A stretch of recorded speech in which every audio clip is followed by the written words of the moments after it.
अस्सलाम वालेकुम स्टूडेंट्स। तो स्टूडेंट जैसे कि हमारी एक्सरसाइज नंबर 6.5 चल रही थी, तो आज उसका 6.5 का क्वेश्चन नंबर 5 डिस्कस कर लेते हैं। अब स्टेटमेंट वाले आगे क्वेश्चंस आएंगे तो वो देख लेते हैं। तो कह रहे हैं कि क्वेश्चन नंबर 5 में कह रहा है कि let Q and R be 2 points on the same bank of a canal. तो एक कैनाल है, तो मतलब एक नहर टाइप है, और उस पे वो कह रहा है क्यू और आर जो पॉइंट्स है वो एक ही लाइन में पड़े हुए हैं। ठीक है, मतलब एक तरफ उसकी बैंक वाली साइड पे, यानी एक उसके कोने पे और उसके एक किनारे पे पड़े हुए हैं। ठीक हो गया। और the point P is place on the other bank straight to the point R. और जो पॉइंट पी है ना, वो दूसरा किनारा है उस जो बैंक, मतलब वो दूसरा बैंक है उस कैनाल का, कि वो है कैसे कि वो आर के बिल्कुल स्ट्रेट लाइन में, यानी आर के बिल्कुल सामने पड़ा हुआ है। तो यहाँ से हमारी ट्राइंगल ड्रॉ हो जाती है। ये पी क्यू एक लाइन एक बैंक की तरफ ड्रॉ की, और सॉरी पी क्यू कह रहा हूँ, क्यू आर एक की तरफ हमने ड्रॉ की, और पी आर एक पी से आर तक गए, मतलब आर से पी तक या पी से आर तक चले जाओ, एक स्ट्रेट लाइन वो कह रहे हैं।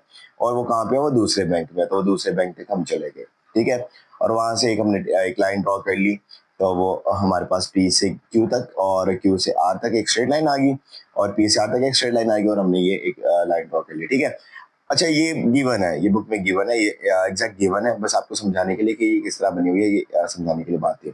और कह रहा है find the width of the canal and the angle P Q R in a radians. तो बच्चों विड्थ निकालनी है, तो विड्थ निकाल सकते हैं ना, कि अगर एक किनारे पे बैठे हो और दूसरे किनारे तक कि अगर आपने विड्थ निकालनी है, यानी मतलब लेंथ जिसको आप कह लो, ये लाइन निकाले तो निकाल सकते हो। अलबत्ता अगर आप इसकी लंबाई निकालना चाहो तो हमें नहीं पता कहाँ से शुरू हो रही है कहाँ तक खत्म हो रही है, लेकिन हम उसकी चौड़ाई मतलब मेजर कर सकते हैं, क्योंकि हम एक कोने से दूसरे कोने तक जाकर उसकी चौड़ाई को मेजर कर सकते हैं, विड्थ को मेजर कर सकते हैं। ठीक है, तो इस क्वेश्चन को इसके सोल्यूशन को देख लेते हैं। सबसे पहले अगर देख लो, अगर आप डायग्राम मतलब ये जो इसकी गिवन फिगर है उसमें देख लो, ये हाइपोटेनस आ गया बच्चों, और हाइपोटेनस के बिल्कुल सामने नीचे क्या होती है, बेस होती है, और उसके सामने क्या होता है, परपेंडिकुलर होता है। यानी ऑब्वियसली आपने स्ट्रेट लाइन यानी परपेंडिकुलर फाइंड आउट करना है और इसकी वैल्यू फाइंड आउट करनी है। ठीक है, और उसके बाद एंगल निकाल लेंगे। ठीक है, तो पहले ये बात कर लेते हैं, फिर आगे मैं एंगल के बारे में भी आपको इस बात के साथ समझाता हूँ। ठीक है, तो सबसे पहले पैथागोरस थ्योरम लगेगा, तो आप लिख लो कि by P Y T H A G O R A S theorem, Pythagoras theorem. तो पैथागोरस थ्योरम बच्चों क्या कहता है उसको जरा पहले लिख लेते हैं।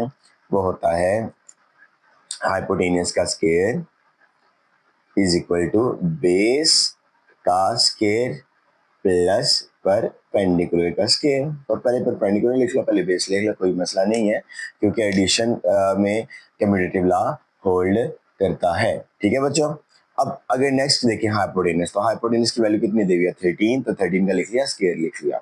ठीक है, और उसके बाद बेस की क्या वैल्यू दी है बच्चों, बेस की वैल्यू उसने दी हुई है 5, तो 5 का लिख लिया, स्क्वायर लिख लिया। ठीक है, और परपेंडिकुलर तो निकाला, वो परपेंडिकुलर एज इट इज रहा। ठीक है, तो 13 का स्क्वायर क्या होता है, 169, 13 13 का 169 होता है। और इसी तरह अगर आप यहाँ पे 5 यानी 5 की 5 का स्क्वायर लोगे, 5 का स्क्वायर आ जाएगा 25। ठीक है, अच्छा इसको आप इस तरह भी कर सकते हो, अगर आपने इसकी साइड्स के हिसाब से करना ना, तो हाइपोटेनस लिख लो पी पी क्यू, ये देखो हाइपोटेनस है पी क्यू और उसका स्क्वायर। ठीक है, और बेस क्या है क्यू आर का स्क्वायर, और इसी तरह प्लस परपेंडिकुलर क्या है पी आर, तो पी आर का स्क्वायर, यानी आपने पी आर वाली साइड निकालनी है आप। ठीक है, तो जब आपकी वैल्यू आएगी ना, तो परपेंडिकुलर को हम पी आर वाली साइड भी कह देंगे। तो ठीक है, तो 25 इधर प्लस हो रहा है, इधर आके क्या हो जाएगा, माइनस हो जाएगा। तो आपके पास ये जो परपेंडिकुलर है, परपेंडिकुलर का स्क्वायर आप पहले लिख लो, इज इक्वल टू 169 माइनस 125, तो कितना आ गया, 144 आ गया। ठीक है, तो दोनों तरफ का स्क्वायर रूट ले लो, तो टेकिंग स्क्वायर रूट, तो जब आप स्क्वायर रूट लोगे तो हमारे पास जो गिवन जो वैल्यू है उसका स्क्वायर रूट आ जाएगा, तो यानी परपेंडिकुलर का स्क्वायर आ जाएगा, is equal to under root, square का अंडर रूट आ गया, और अंडर रूट 144। तो बच्चों अंडर रूट 144 किसका मतलब अंडर रूट होता है, वो है 12 का, क्योंकि 12 12 144, यानी आप लिख सकते हो अंडर रूट 12 का स्क्वायर। और वो कट गया तो यहाँ पे परपेंडिकुलर कट गया, यानी जो पी आर, जो हमने पी आर कहा था, पी आर साइड जो है वो जो परपेंडिकुलर साइड है वो किसके इक्वल आ गई, 12 के इक्वल आ गई।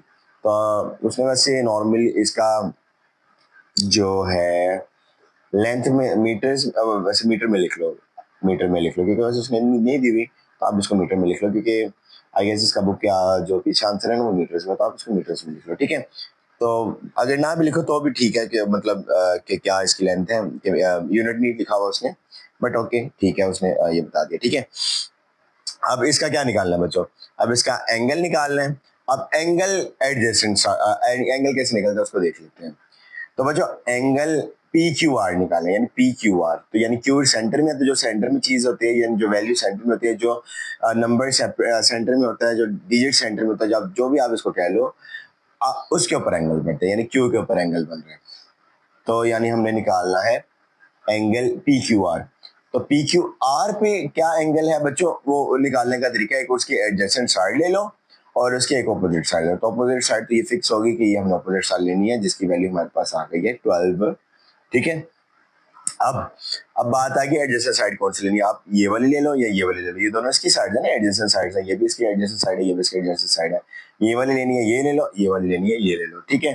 तो अगर मैं ये बेस वाली ले लूँ, यहाँ पर हाइपोटेनस कौन सी ले लूँ, आप जो कहते हो उसको देख सकते हो, यानी बेस से भी वही आंसर आएगा, हाइपोटेनस से भी वही आंसर आएगा। तो अगर मैं बेस वाली ले लूँ तो ये एडजेसेंट साइड बेस वाली आएगी, और ये परपेंडिकुलर, तो परपेंडिकुलर और बेस क्या आता है, यानी वो होता है टेन थीटा।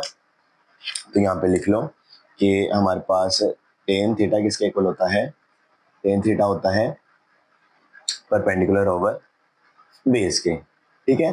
तो थीटा क्या है, वो है एंगल पी क्यू आर है, मतलब थीटा की जो वैल्यू है वो पी क्यू आर पे एंगल निकालिए, तो tan angle P Q R is equal to perpendicular की क्या वैल्यू है 12, परपेंडिकुलर की वैल्यू हमारे पास 12 आ गई, और जो हमारे पास बेस की वैल्यू है वो 5 आ गई।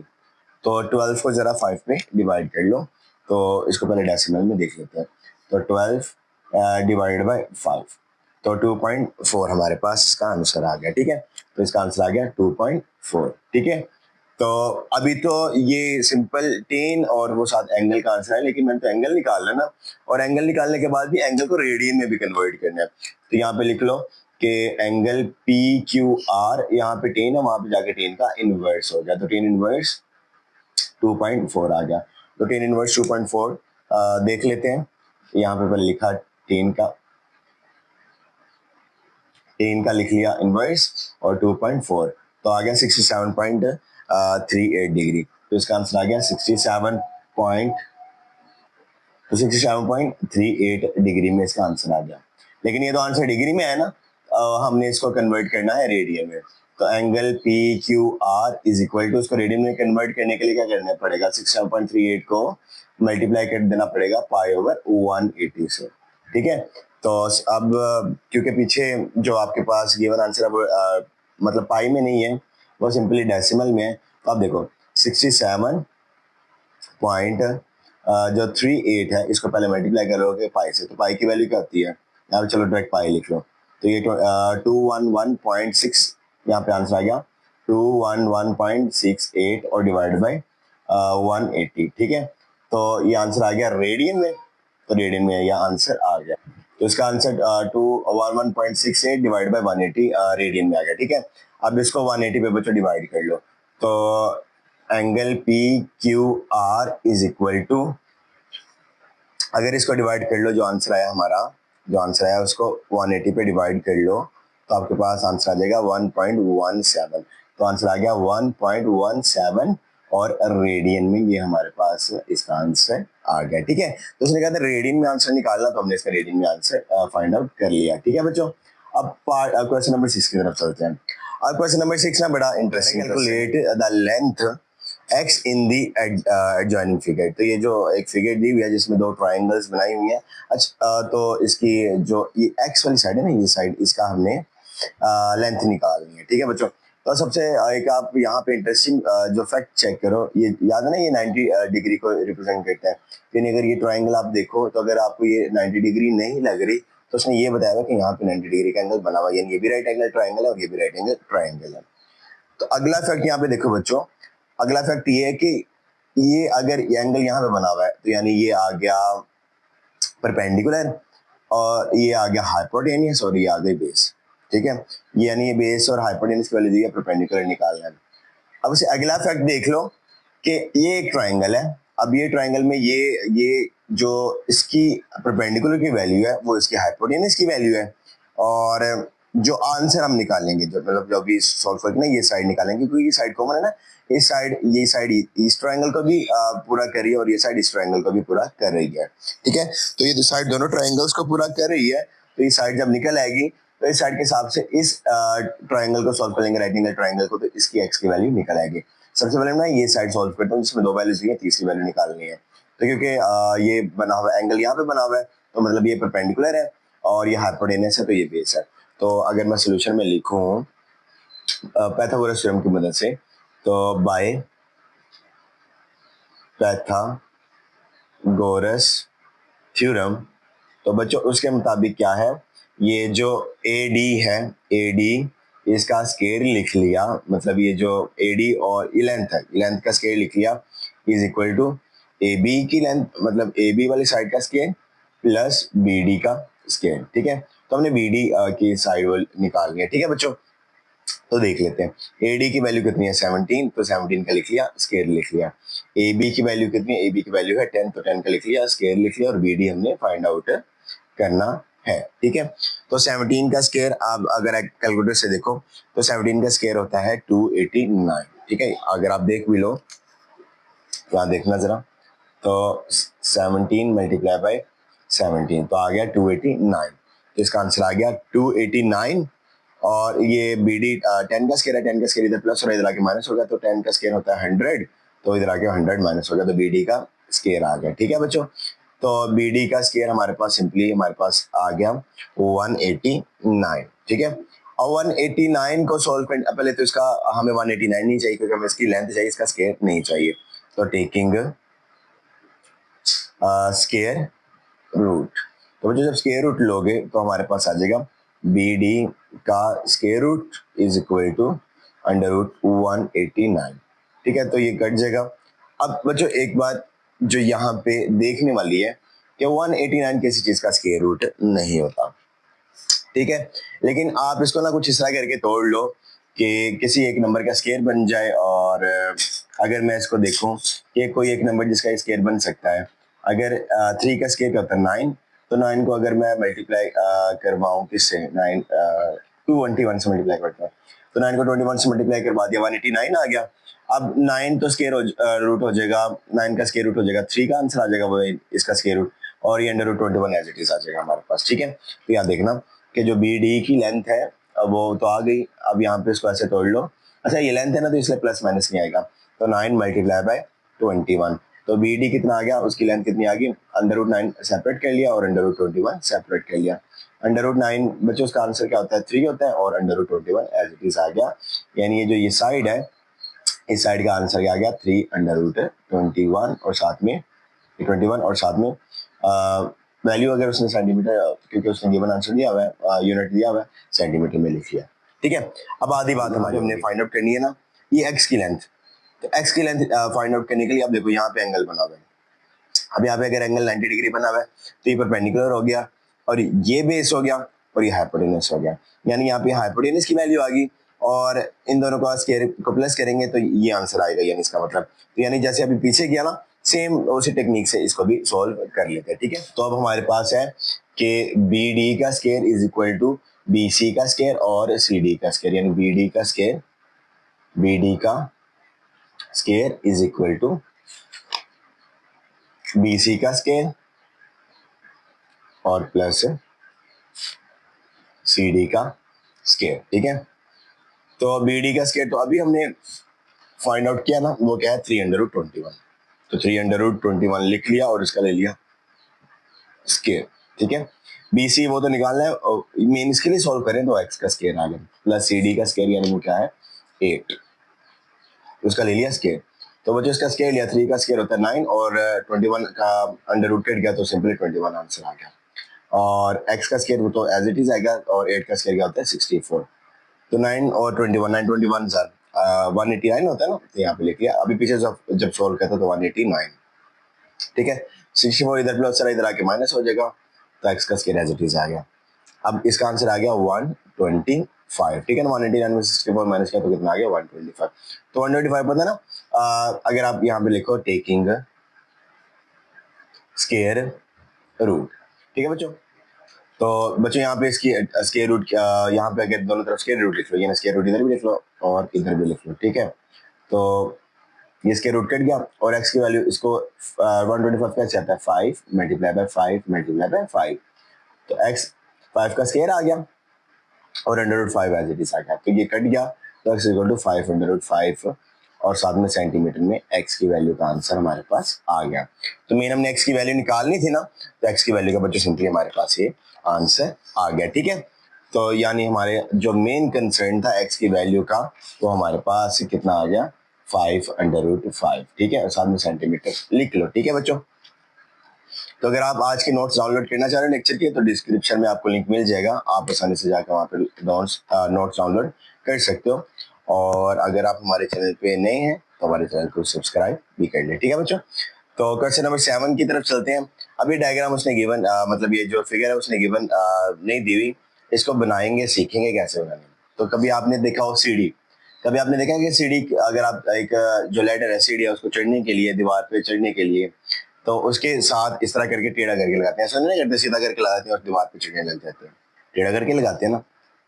तो ये बस ये बात याद रखो, अगली बात देखते हैं। वो कह रहा है कि if the ladder is placed along the wall such that the foot of the ladder is 2 metre away from the wall.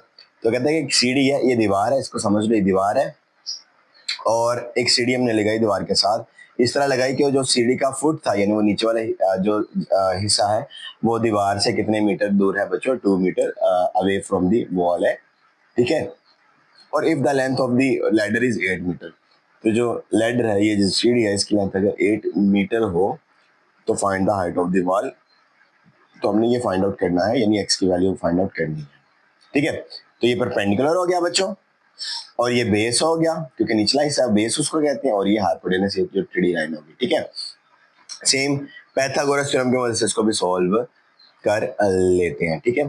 तो पाइथागोरस थ्योरम क्या कहते हैं, उसको पहले यहाँ पे उसका फॉर्मूला लिख लेते हैं और सिंपली क्वेश्चन को सॉल्व कर लेते हैं, ठीक है। तो बाय PYTHAGORS थ्योरम, वो क्या आता है बच्चों, हाइपोटेनस का square is equal to base का स्क्वायर और प्लस परपेंडिकुलर का स्क्वायर, ठीक है बच्चों। तो हाइपोटेनस की वैल्यू कितनी दी हुई है, 8 दी हुई है, तो 8 लिख लो, 8 का स्क्वायर लिख लिया, और साथ में क्या लिख दिया, बेस, वो बेस की क्या वैल्यू है 2, 2 का लिख लिया स्क्वायर, और परपेंडिकुलर एज इट इज लिख दिया, ठीक है। तो 8 का स्क्वायर क्या होता है 64, और 2 का स्क्वायर 4 आ गया, और साथ में परपेंडिकुलर का बच्चों क्या आ गया, स्क्वायर आ गया, ठीक है। तो परपेंडिकुलर स्क्वायर इधर ही रहा, और ये जो 4 इधर प्लस और उधर आके माइनस हो गया, तो 60 यहाँ पे परपेंडिकुलर का square is equal to 64 minus 4, ठीक है। तो परपेंडिकुलर का square is equal to 64 minus 4 हो गया 60, और बच्चों परपेंडिकुलर की वैल्यू निकालनी, स्क्वायर की वैल्यू नहीं निकालनी, तो यहाँ पे लिख लो टेकिंग स्क्वायर रूट, ठीक है। तो स्क्वायर रूट की वैल्यू यानी अंडर रूट परपेंडिकुलर का स्क्वायर आ गया और अंडर रूट 60 आ गया, ठीक है। तो स्क्वायर अंडर रूट से कट गया, तो परपेंडिकुलर एज इट इज आ गया। तो अब हमारे पास ऐसा कोई नंबर नहीं है कि जो मतलब इसको नॉन डेसिमल में रखे, यानी अंडर रूट के फॉर्म में रहे और कुछ आंसर आ जाए। 60 का स्क्वायर रूट लोगे तो सिंपली हमारे पास आंसर आ जाएगा 7.75, ठीक है। आप इसको कैलकुलेटर से देख लेना, तो एग्जैक्ट ये आंसर आएगा, क्योंकि ये भी मीटर में है, तो आंसर भी किसमें आ गया, मीटर में, यानी लेंथ ऑफ द वॉल कितनी आ गई 7.75 मीटर आ गई, तो उसको परपेंडिकुलर कहते हैं, ठीक है बच्चों। तो आज के लिए सिर्फ क्वेश्चन नंबर 5, 6 और 7, ठीक है। अगले लेक्चर में बाकी क्वेश्चन को सॉल्व करेंगे।